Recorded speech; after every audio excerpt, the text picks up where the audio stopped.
दोस्तों चैनल को सब्सक्राइब करें और बेल आइकन पर ज़रूर क्लिक करें ताकि हर पोस्ट आपको वक्त पर मिलती रहे। Hello friends, today in this tutorial I will teach you how you can find that a website is hosted on which platform. So without wasting a time, let's start. To find a website that hosted on which platform is so easy. This can be done using a simple extension. This is a Chrome extension which I already have installed in my system. This name is Webalizer. I will give you this link in the description.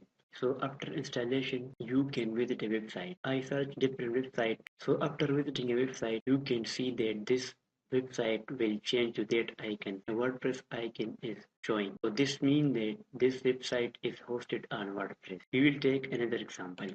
Now take this website.